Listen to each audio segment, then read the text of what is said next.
bienvenue dans cette 5e vidéo de customisation de la semaine. Donc aujourd'hui je vais vous montrer un t-shirt qui était long à la base, qui est brodé sur le devant. En ce moment j'ai pas mal besoin de hauts d'été un petit peu plus colorés parce que l'été dernier je m'habillais beaucoup en noir et j'ai que des hauts noirs et j'aimerais bien que ça change cette année. Du coup ce que je vais faire c'est que je vais tout simplement couper les manches, le cropper et mettre un élastique à la taille. Je vais aussi vous montrer comment rétrécir au niveau des manches parce que jusque là c'était un t-shirt très large donc ça baillait vraiment. Et ce sera tout, ce sera terminé. Je vais juste refaire les coutures au niveau de l'emmanchure, donc quelque chose d'assez simple. Je vous souhaite un bon visionnage, à demain. Voilà le t-shirt, donc comme vous pouvez le voir la broderie elle est plutôt sympa et le t-shirt est quand même assez large. Ça va un petit peu compliquer les choses par la suite comme vous le verrez. Donc là ce que je viens faire c'est détacher la manche du reste du t-shirt. Sauf que j'ai essayé de faire ça avec un ciseau et ça rendait vraiment pas propre. Du coup j'ai décidé de le faire au découvite. Mais si vous voulez le faire au ciseau, c'est très correct aussi. Ça prend un petit peu plus de temps quand même de le faire au découvite. Donc là je viens le mettre sur moi pour voir à peu près à quel endroit je voudrais que l'élastique soit. Il faut le faire un petit peu plus long que ce qu'on pense parce que ça remonte en fait une fois l'élastique posé. Donc je prends bien mes mesures pour être sûr que ce soit bien symétrique.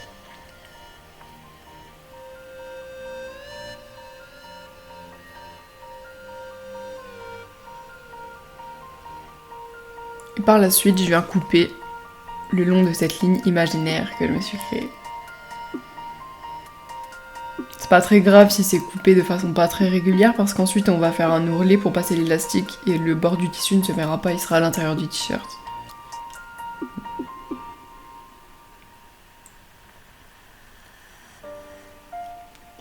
Donc là justement je fais l'ourlet en laissant bien l'espace pour que l'élastique puisse passer entre ma couture et le bas du t-shirt. J'en mets assez régulièrement pour être sûr de bien coudre droit. Et je couds.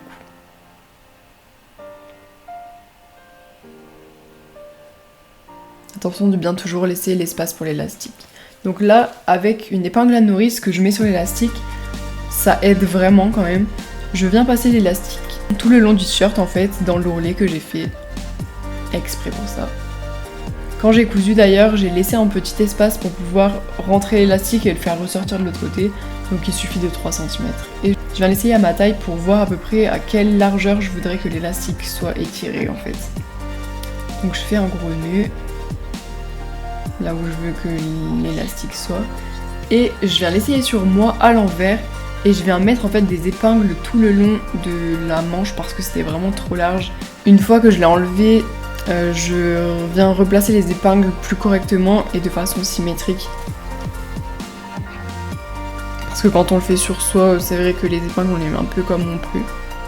Et je viens coudre le long de cette ligne que j'ai créée avec les épingles. Et je découpe ce triangle qui reste.